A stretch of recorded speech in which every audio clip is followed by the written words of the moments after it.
standards and processes of reviewing schools for accreditation is very real and very important. I believe that it is our duty and our obligation as the governing body that we ensure our students graduate from an accredited school system and are prepared to enter the workforce, careers, and colleges with an accredited public education. What is keenly important is that the diplomas our students earn and the careers our employees retire from and work are from an accredited school system. Our community and all stakeholders are depending on the Muskogee County School District remaining an accredited public school system and having a successful advanced ed review. And with all of that said, I will ask Mr. Cox if he will come up to the podium and be prepared to deliver his report and advice. Thank you. Almost out of habit, I was about to say, may it please the court. My name is Charlie Cox. I'm an attorney from Macon, Georgia. I probably would have asked to be the very first on the agenda if I'd known the St. Elmo's kids were going to be handing out rocks.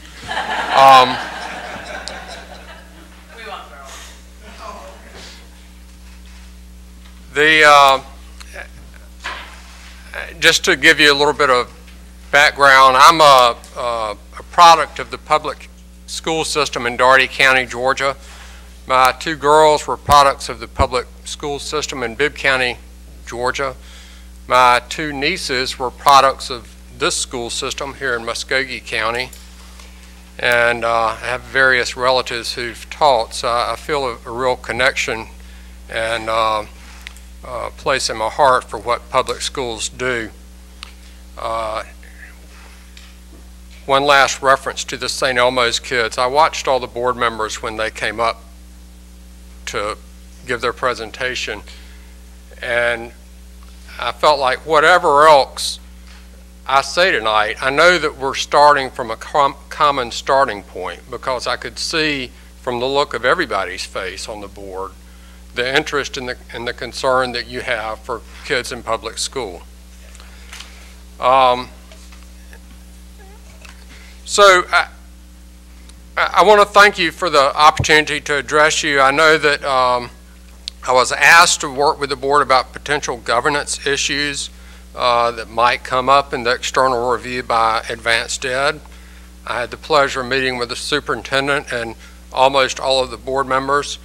And the purpose of those meetings were for board members to express to me concerns they might have about potential governance issues. My mandate from the board, as I understood it, was broad, and my questions and conversations with board members were equally broad. During the interviews with individual board members, I assured each board member that my purpose was to determine areas of concern. I didn't intend to generate a report that tried to point fingers at any specific board member. Rather, it was to address areas of concern about potential noncompliance with applicable statutes, rules, and policies that somehow could impact accreditation. So any discussion of board governance issues really needs to begin with an understanding of Georgia Code statements regarding the fundamental role of a local board of education. I'm sure that y'all are familiar with this, should be familiar with this, but sometimes it helps to review it and remember it. I know the rules of evidence, and I always reread them before I go into court. And so the Georgia Code provides that the fundamental role of a local board of education shall be to establish policy for the local school system with the focus on student achievement. The fundamental role of a local school superintendent shall be to implement the policy established by the local board.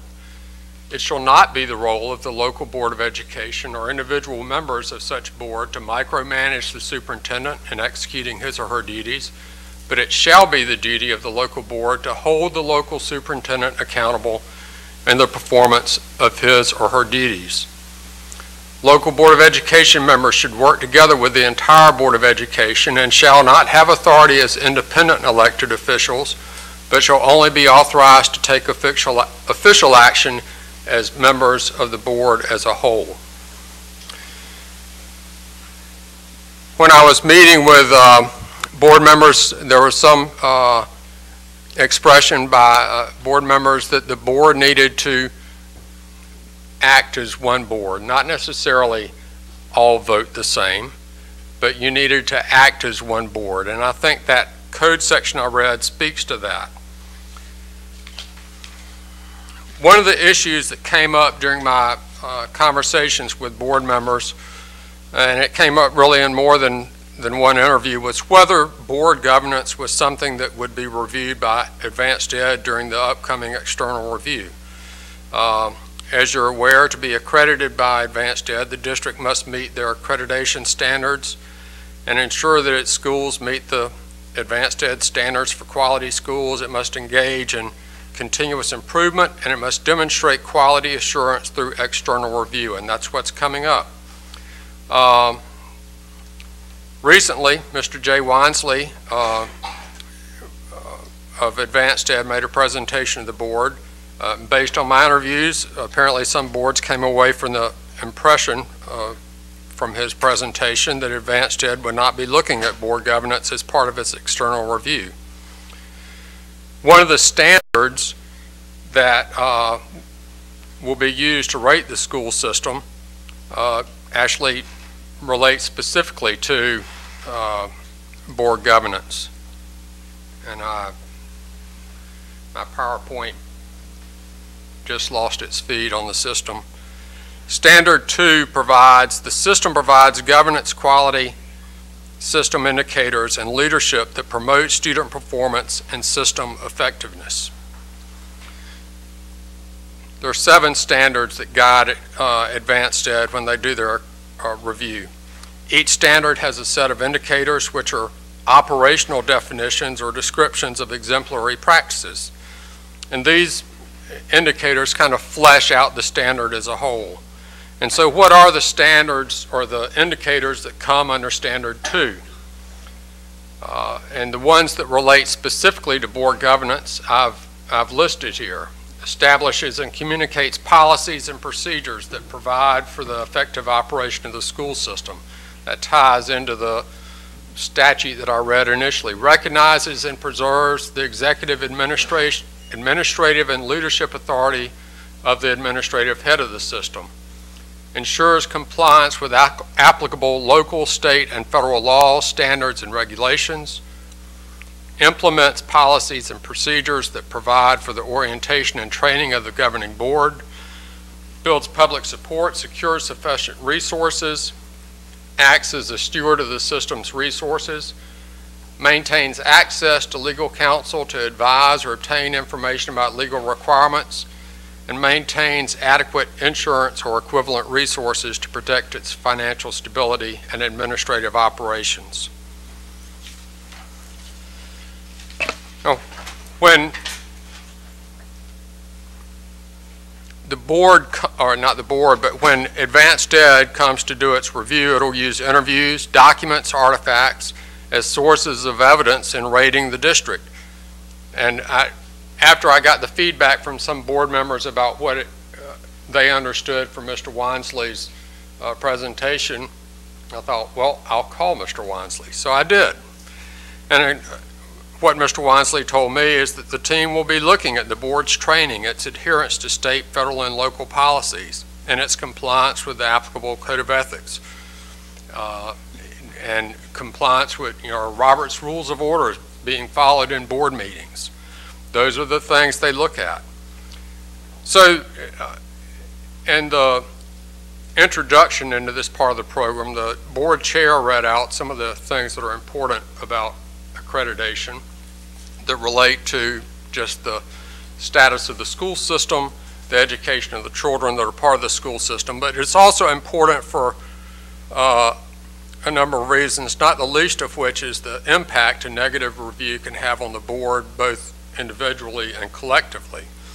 If the district is accredited under review, that's one step above loss of accreditation. And state law provides what's up on the screen. If a local system is placed on the level of accreditation immediately preceding loss of accreditation for any reason, the local board shall notify the State Board of Education in writing within 3 days. And to get to the point, that starts a process where the governor can choose to remove one or all members of the Board of Education. Presumably, that's not a place you as the board want to be.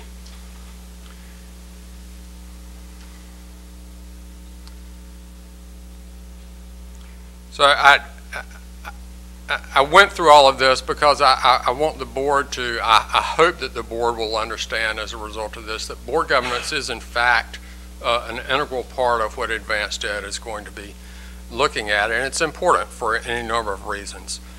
So in my interviews, I interviewed the board members. I looked at a bunch of emails. I looked at media reports, videos, and there seemed to be a few kind of central concerns that came out. And first, there seems to be a lack of agreement on the board regarding the binding nature of the Code of Ethics and how much impact it has. Second, several board members expressed concern about the conduct of other board members. And just in case you're feeling like you're on the winning side with this, it went both ways. So, third, there's a lack of agreement on the board's role in management oversight versus the superintendent's role, and most specifically in the area of hiring and firing. There was a lot of frustration by several board members. They felt frustrated trying to do their jobs, and I hope that as we walk through this, a path to alleviate some of that frustration will be following what's in the Code of Ethics and following the guidance that the laws and regulations give us of how a board should operate. So state law emphasizes the importance of a local board's adherence to its Code of Ethics. State law says a local Board of Education members should abide by a code of conduct and conflict of interest policy modeled for their unique roles and responsibilities. And although there are many measures of the success of a local Board of Education, one is clearly essential: maintaining accreditation and the opportunities it allows the school system students. That's OCGA 20-2-49. Georgia law provides that all local boards of education are required to adopt a code of ethics that at minimum contains what is in the model code of ethics adopted by the State Board of Education.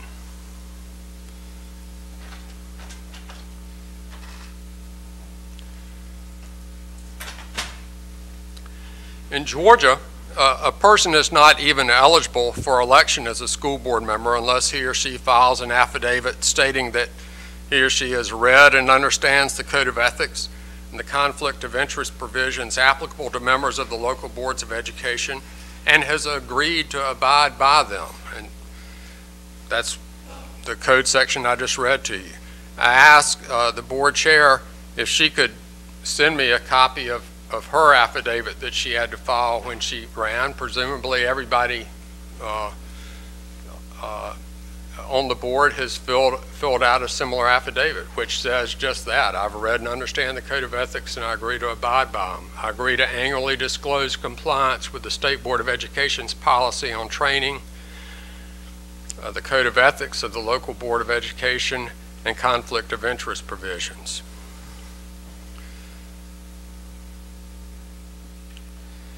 So when advanced ed comes to review board governance issues, one of the things they will be looking at, as stated in Indicator 2.3, is whether the board ensures compliance with applicable local, state, federal law, standards, and regulations. The Board of Ethics is a part of that. This board's Code of Ethics provides some clear guidance, I believe, regarding the conduct of board meetings, and that was an area of concern by several board members.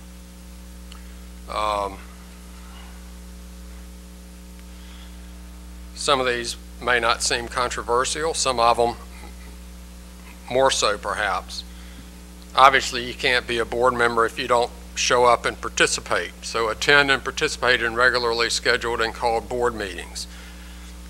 Be informed and prepared to discuss issues to be considered on the board agenda. Work with other board members in a spirit of harmony and cooperation in spite of differences of opinion that may arise during the discussion and resolution of issues at board meetings. And that aspect was one area where more than one board member had said, I wish we could operate as one board working towards a common goal. Observe the letter and spirit of the open meetings law and vote for a closed executive session of the board only when applicable law or board policy requires consideration of a matter in executive session. That was another area that in board meetings was an area of concern, that executive session meetings are only held when they are necessary, that they're not excessive. When they are held, the Board Code of Ethics states that board members shall maintain the confidentiality of all discussions and other matters pertaining to the board and the school system during an executive session of the board. Again, that's addresses an area of concern that came up several times during interviews. Executive session meetings per the Board Code of Ethics, which mirrors the state Board of Education Code of Ethics, which was passed pursuant to state law, requires the confidentiality of discussions in executive session when the board is meeting in executive session. Make decisions in accordance with the interest of the school system as a whole and not any particular segment thereof.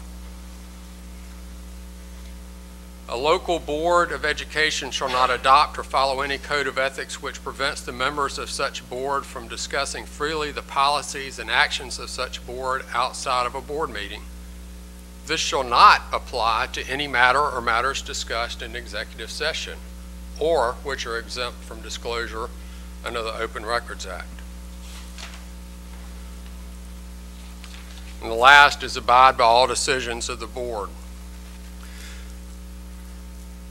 And as I alluded to earlier, one issue that came up in discussion with board members was whether individual board members could make public matters that were discussed in executive session.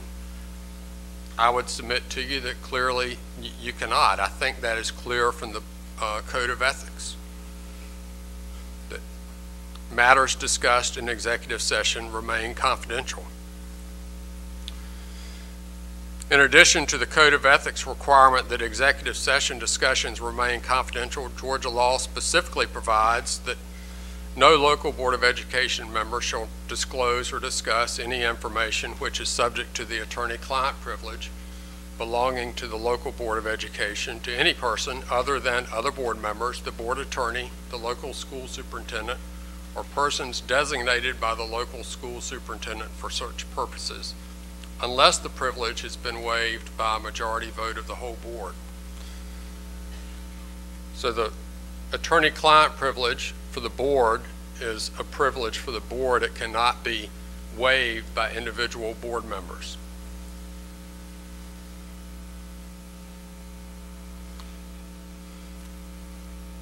Board members can't make public matters that are discussed in executive session. To do so violates the Code of Ethics. Furthermore, the Georgia Code prohibits board members from disclosing information subject to the attorney-client privilege unless the board as a whole votes to waive that.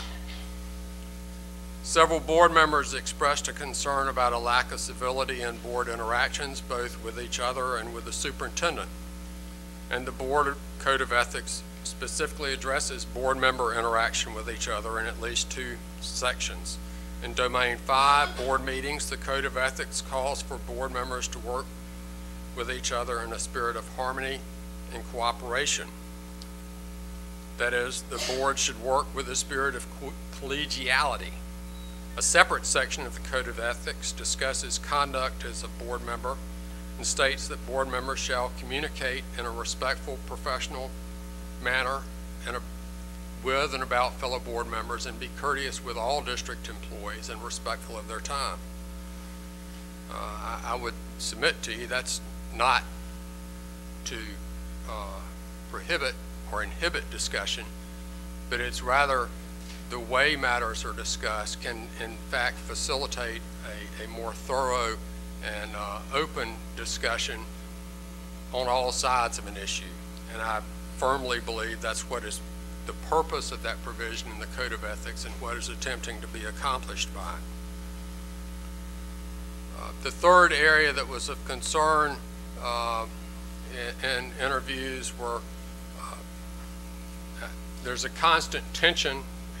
It's not uncommon with boards, any boards that I've had dealings with, of what the board's role is in personnel decisions and what the superintendent's role is in personnel decisions. And there's that tension present in this board that I think is present in a lot of boards. The Georgia Code provides that all teachers, principals, and other certificated professional personnel and other personnel of a local unit of administration shall be employed in and assigned by its governing body on the recommendation of its executive officer. And that's typically how boards operate, is that the superintendent makes a recommendation for employment, and that's the board then votes on that. Consistent with the Georgia Code, the board's Code of Ethics states each member of the board agrees that he or she will double-click to edit, apparently.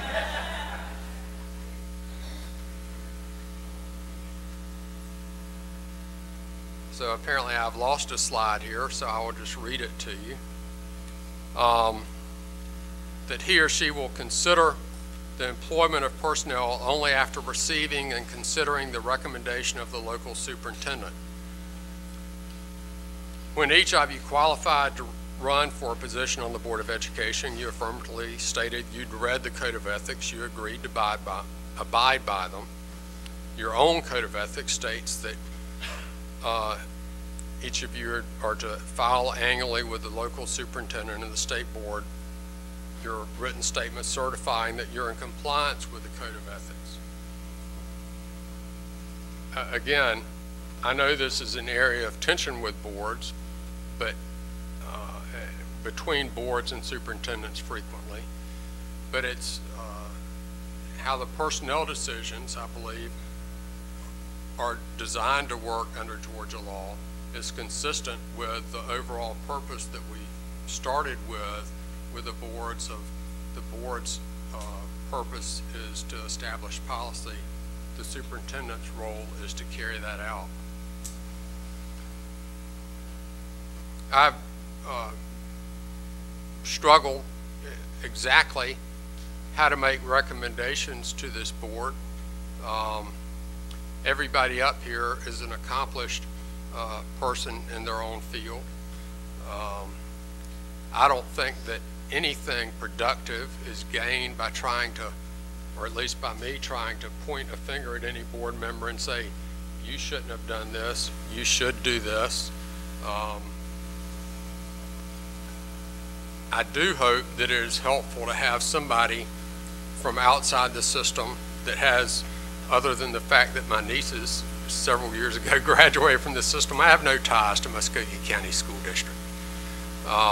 In fact, my only connections with Muskogee County School District have been when I've been adverse to the district representing teachers.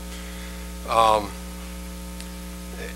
I hope that this different perspective will provide the board some insight and maybe cause you to look in a different way at how the Code of Ethics are supposed to operate, the guidance that it should give you, and what you should be doing moving forward as a board. Because I do truly believe the compliance with the regime and the system that's set out in the Code of Ethics leads to a more healthy board environment where decisions can be more of a joint process, because ultimately you want to move beyond just having to count to 5.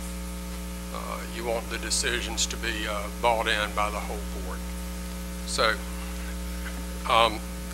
that is my presentation. If you have questions, I will do my best to answer them.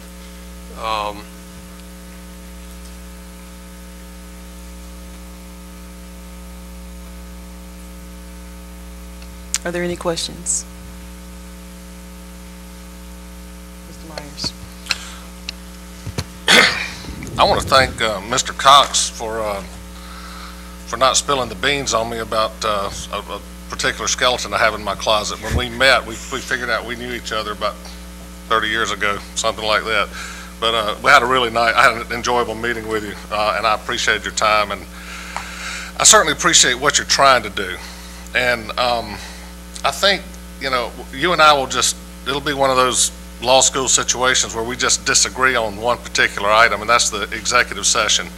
I certainly get the attorney-client privilege. I know that privilege does belong to the board. I know that, and also I think you would agree that privilege does not belong to the lawyer. The lawyer can't call attorney-client privilege. But whether you do or not, I just want to go back, as I told you, when I got on this board and I started seeing some things that alarmed me as an attorney, I got on the phone and called the guy who wrote the law, Mr. Ritter, who's now with the Ethics Commission, who I got to visit with recently, unfortunately, but that turned out pretty good. And you were kind enough to tell me, I guess 3 days ago in an email, that he didn't exactly recall my conversation with him the way I did, but basically, he didn't disagree. I could read from your email if you want to, but the point is, there's an issue here about what can be discussed outside of that back room. I think that back room is just poison and has been poison for years. And I get that attorney-client privileged information should not be discussed in public. But one thing I think we all agree on is that when there is information passed in that room that violates a criminal statute, I don't think anybody questions whether or not that can be repeated in public. And I have done that on numerous occasions with numerous law enforcement officials, and I want the board to know I will continue to do that. I have reported to the Attorney General a year and a half or so ago, and I think I shared that with you, Mr. Cox, I can't remember, violations of the Open Meetings Act. So, I just want to serve notice on everybody. If there's something that goes on in that back room that I think violates a criminal law, I didn't take just an oath to be a school board member. I took an oath to be a lawyer, and I'm going to report it, and I'm going to repeat it, and that will not change. I think there could be more civility on this board. I hope there will be. But, one of the things Mr. Wansley said, and I still, to this day, I know what Mr. Wansley said when he was standing right where you were about whether or not Advanced Ed is going to look at board conduct, but that's fine. I know you had a job to do. But I just, I think everybody could be more civil to each other, and I'm fine with that. But I'm not going to back up on the things that I believe in to get along with everybody. And I'm not going to, give up on, things that I believe we ought to do policy-wise just to get along with everybody. It's not my nature. I'm not serving the people of District 8 if I do that. And so I just want to serve notice on the board. That part is not going to change as far as me repeating what is said if I believe a criminal law has been violated. But I thank you for your work, Mr. Cox.